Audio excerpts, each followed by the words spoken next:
Hello everyone, एक और नई वीडियो में आप सभी का स्वागत है। अपन बात कर रहे थे राजस्थान की कला और संस्कृति के बारे में, जिसमें से देख रहे थे अपन संभाग वाइज राजस्थान के दुर्ग देख रहे थे। लास्ट वीडियो में अपन ने देखा था कोटा संभाग के दुर्गों के बारे में अपन कंप्लीट अध्ययन कर चुके थे।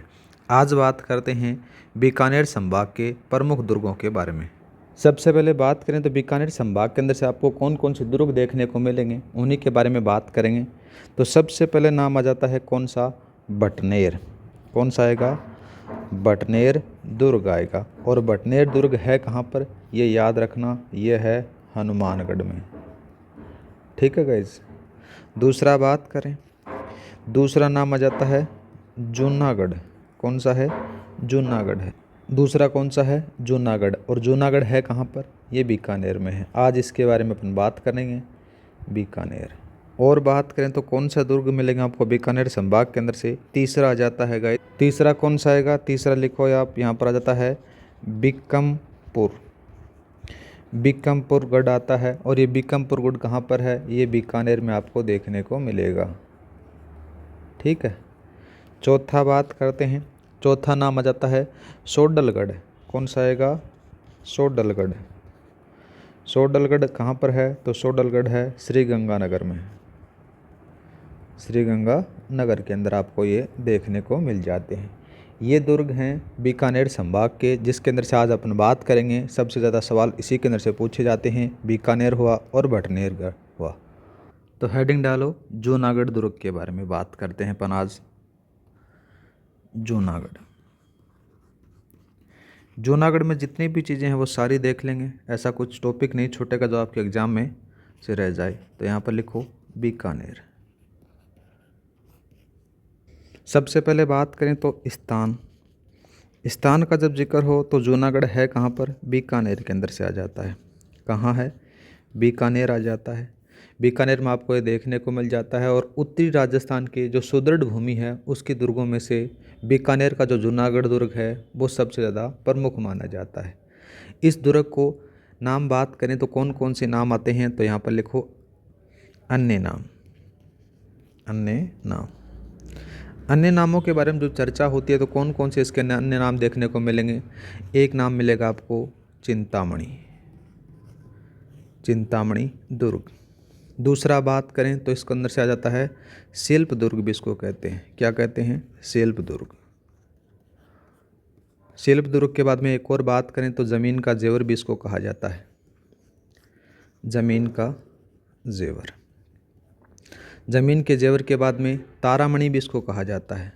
तारामणि दुर्ग, ये इसके अन्य नाम आपको देखने को मिल जाएंगे। इस दुर्ग की एक खासियत है, क्या खासियत है, उस खासियत के बारे में बात करें तो एकमात्र किला जिसके निर्माण के समय लिफ्ट लगी थी। याद रखना, एकमात्र किला जिसके निर्माण के समय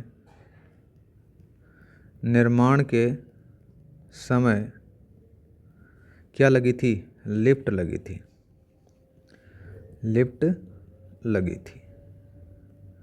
आगे बात करते हैं तो जब आप इसकी शैलियों के बारे में देखते हो ना कि कौन सी शैली में बनी है, इसकी स्थापत्य शैलियों के बारे में, तो ये दो शैलियों का संगम आपको देखने को मिल जाता है।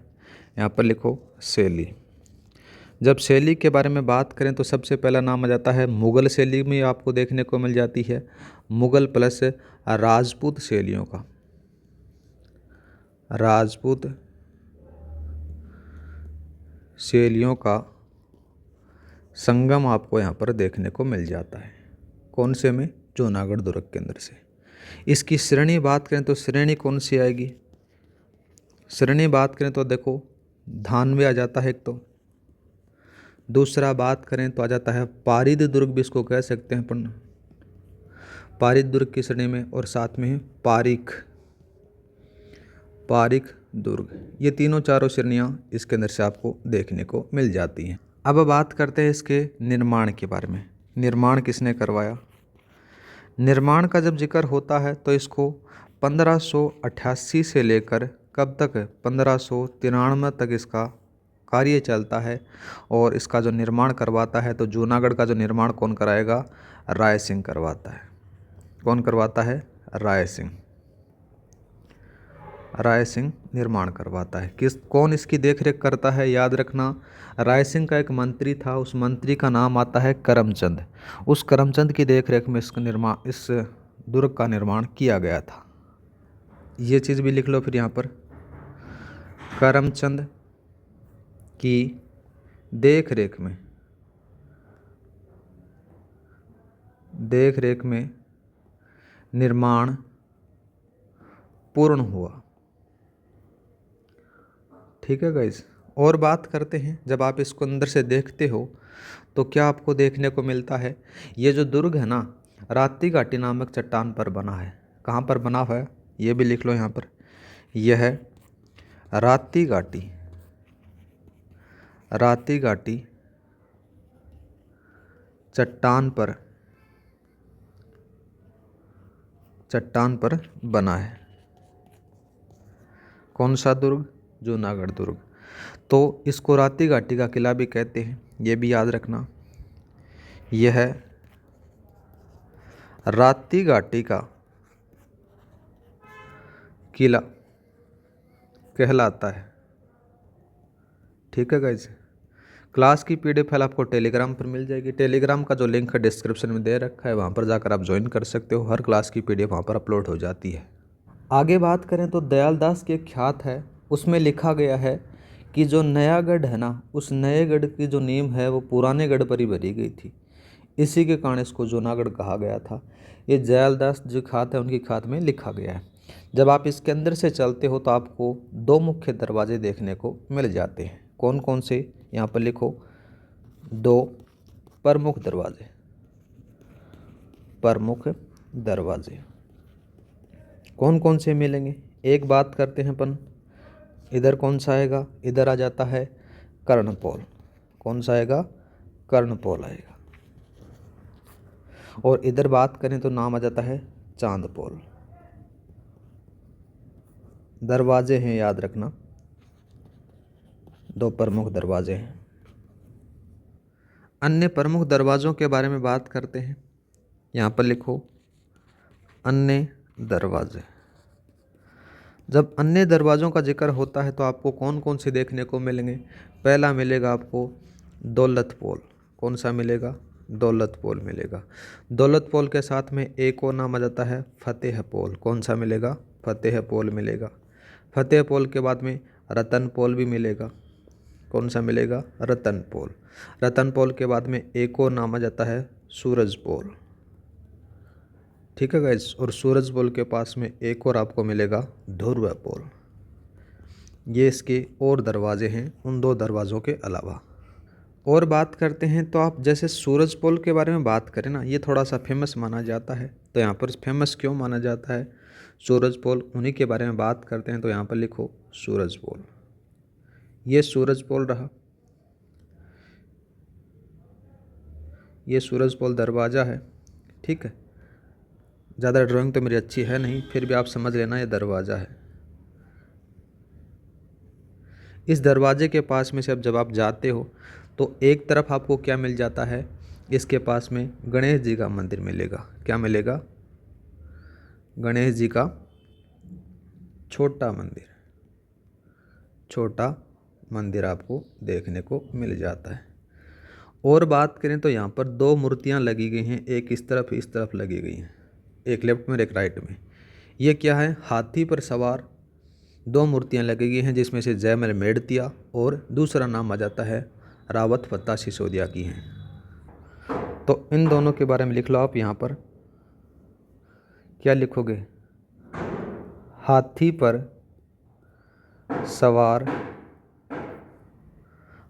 पर सवार मूर्तियाँ हैं। अब किस किस की हैं? तो याद रखना दो मूर्तियाँ हैं। एक का नाम आपको लिखना है जयमल मेड़तिया। जयमल मेड़तिया। दूसरा बात करें तो दूसरा कौन सा आएगा? तो यहाँ याद रख लेना फत्ता सिसोदिया। कौन आएगा? फत्ता सिसोदिया। इनकी मूर्तियाँ यहाँ पर लगी गई हैं। क्यों लगाई गई हैं? क्योंकि जब 1557 की बात है तो 1557 के चित्तौड़गढ़ के समय ये जो दोनों के दोनों लोग हैं, ये इतिहास के अंदर से अमर हो जाते। अमर कैसे हुए? तो इनका जो पराक्रम देखा, इनका बलिदान देखा, उस प्रकार से इनको आज भी याद किया जाता है, इसलिए यहाँ पर ये मूर्तियाँ लगाई गई हैं। अब बात करते हैं जूनागढ़ में अपन क्या क्या चीज़ें आपको देखने को मिलेंगी। जैसे बहुत सारी चीज़ें हैं, तो यहाँ पर देखो प्रमुख स्थल, प्रमुख स्थल।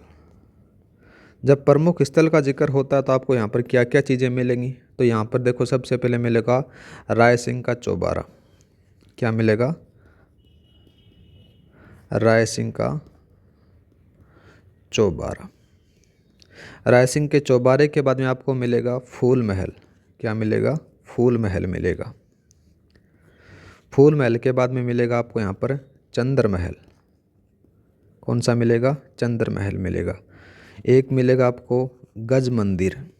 क्या मिलेगा? गज मंदिर मिलेगा। गज मंदिर के बाद में आपको एक और मिलेगा यहाँ पर अनूप महल।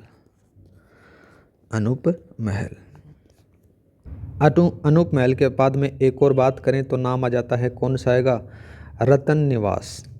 यहाँ पर लिखो रतन निवास। रतन निवास के बाद में आपको क्या मिलेगा? यहाँ पर रतन निवास के बाद में मिलेगा रंग महल। रंग महल। रंग महल के बाद में कर्ण महल भी देखने को मिलेगा, कर्ण महल। और एक और नाम आ जाता है दलेल निवास। क्या मिलेगा? दलेल निवास मिलेगा। छत्तर महल भी देखने को मिल जाता है, छत्तर महल। एक और बात करें तो नाम आ जाता है कौन सा? लाल निवास। ठीक है। लाल निवास के बाद में सरदार निवास। सरदार निवास। सरदार निवास के साथ में एक और बात करें तो नाम आ जाता है गंगा निवास। गंगा निवास के बाद में एक और मिलेगा आपको चीनी बुर्ज मिलेगा। और बात करें तो जब इस दुर्ग के अंदर से जाते हो तो याद रखना 33 करोड़ देवी देवताओं का मंदिर भी आपको देखने को मिल जाता है। ये इसके प्रमुख स्थान आपको देखने को मिलेंगे। इनके अंदर से सबसे जो फेमस माना जाता है वो नाम आता है अनूप महल का। हेडिंग डालो, फिर इसी के बारे में बात करते हैं। अनूप महल। अनूप महल क्यों खास है? पहली चीज़ तो यह आ जाती है कि इसमें सोने की कलम से काम किया गया है। यहाँ पर सोने की कलम से काम किया गया है। और बात करें इसी के अंदर से क्या होता है कि जो अनूप महल है ना, इस अनूप महल के अंदर से जो बीकानेर के राजा हुआ करते थे, उन राजाओं का राज तिलक होता था। यहाँ पर लिखो, इसमें बीकानेर के राजाओं का राज तिलक होता था। ठीक है। एक और बात करते हैं, जैसे गंगा निवास फेमस है। गंगा निवास क्यों प्रसिद्ध है? इसके अंदर से क्या होता है कि लाल रंग के पत्थरों का पर कोराई का काम देखने को मिल जाता है। आगे बात करते हैं छत्तर महल। छत्तर महल भी फेमस माना जाता है। क्यों माना जाता है? क्योंकि छत्तर निवास अपनी सुंदर जो लकड़ी की छत है ना, उस मतलब जो छत्तर निवास है उसकी जो छत है वो लकड़ी की बनी हुई है। और इसके साथ में ही जो कृष्ण जी की रासलीलाओं का सजीव चित्रण देखने को मिल जाता है। ये सारी चीज़ें इसलिए जानी जाती हैं। और बात करें इसी के अंदर से तो जल स्रोतों के बारे में थोड़ा सा जिक्र कर लेते हैं। यहाँ पर लिखो जल स्रोत। जल स्रोतों के बारे में बात करें तो 2 कुएं हैं, याद रखना 2 कुएं हैं। कौन कौन से कुएं हैं उन्हीं के बारे में बात करें तो 2 कुओं का नाम याद रखना है आपको। पहले का नाम आएगा रामसर और दूसरे का आएगा रानीसर। क्या आएगा? दूसरे का रानीसर आएगा। ये 2 प्रमुख जल स्रोत आपको देखने को मिल जाते हैं। जैसे ही इसके अंदर से आप घुसते हो, दुर्ग के अंदर से घुसते हो, तो आपको यहाँ पर महाराजा गंगा सिंह का बनाया हुआ दलेल निवास देखने को मिलेगा। यहाँ पर लिखोगे, यहाँ दलेल निवास भी है। और ये दलेल निवास किसने बनाया? तो याद रखना ये गंगा सिंह के द्वारा बनाया गया, गंगा सिंह ने बनाया। और बात करें इसके अंदर से आपको क्या क्या चीज़ें देखने को मिल जाएगी। जब आप बात करें तो करण सिंह का दरबार हॉल भी यहाँ पर देखने को मिल जाता है। क्या लिखोगे? यहाँ पर लिखो करण सिंह का दरबार हॉल। ठीक है। और बात करें तो जो महाराजा गंगा सिंह का दफ्तर है वो भी बहुत बढ़िया आपको देखने को मिल जाता है। ज़्यादा कोई खास इसके अंदर से है नहीं, लेकिन एक कथन है, उस कथन को ज़रूर याद रखना। किन का कथन आ जाता है? दीनानाथ का, दीनानाथ दुबे का कथन। इनके बारे में तो पूछा नहीं जाता, पर बोला ये जाता है कि सुना है कि दीवारें, किसी दीवारों के भी कान होते हैं। ठीक है, परंतु यहाँ के महलों की दीवारें भी बोलती हैं। आपसे एक कथन ही पूछा जाता है कि किस दुर्ग के बारे में कहा गया है, तो ये थोड़ा सा याद रखना। यहाँ पर क्या लिखोगे? सुना है कि दीवारें दीवारों के भी कान होते हैं, कान होते हैं, परंतु यहाँ के महलों की दीवारें बोलती हैं। ठीक है, ये कथन आपसे पूछा जाता है कि कौन से दुर्ग के बारे में है, तो याद रखना जूनागढ़ दुर्ग के बारे में। एक चीज़ और लिख लो फिर। यहाँ पर क्या लिखोगे? राय सिंह प्रशस्ति के बारे में बात करते हैं। राय सिंह प्रशस्ति, राय सिंह प्रशस्ति के बारे में जब जिक्र करें, या फिर इसको बोला जाता है बीकानेर प्रशस्ति। क्या कह सकते हो? बीकानेर प्रशस्ति। ये कहाँ लगी गई है? ये सूरजपोल में लगी गई है। याद रखना कहाँ पर लगी गई है? सूरजपोल में, सूरजपोल पर लगी है। ठीक है गाइज। इस प्रशस्ति के रचयिता के बारे में जरूर पूछ लेता है और भाषा पूछ लेता है, तो याद रखना रचयिता। रचयिता कौन आते हैं? तो रचयिता का जब जिक्र होता है तो नाम याद रखना जैन मुनि जयिता, इसके रचयिता आते हैं। भाषा आपसे पूछे तो भाषा कौन सी बतानी है? संस्कृत बतानी है। यह संस्कृत भाषा में लिखा गया है। ठीक। नोट डाल के एक चीज़ और लिखो पर। यहाँ पर नोट में क्या लिखोगे? नोट में अपने को ये लिखना है कि शेर पर सवार गणेश जी का मंदिर आपको यहाँ पर देखने को, का मंदिर यहाँ पर है। कहाँ पर है? बीकानेर के दुर्ग के अंदर से। इस वाले गणेश जी का एक अन्य नाम भी आपको देखने को मिलता है। क्या नाम देखने को मिलेगा? तो याद रखना हेरम गणपति। और एक मंदिर वो बने बता दिया कि इस दुर्ग के अंदर से 33 करोड़ देवी देवताओं का मंदिर विस्तृत है। इस प्रकार से आपका जो जूनागढ़ किला है वो कंप्लीट हो जाता है। जितने भी जो क्वेश्चंस आए हुए हैं आप इस वीडियो को देख लेना, जूनागढ़ से रिलेटेड आपके सारे क्वेश्चन कंप्लीट हो जाएंगे, राजस्थान की कोई भी एग्जाम में आए हुए हों। ठीक है गाइज, आज के लिए इतना ही। मिलते हैं नेक्स्ट क्लास में। जय हिंद, जय भारत। क्लास अच्छी लगी तो लाइक और सब्सक्राइब करना न भूलें।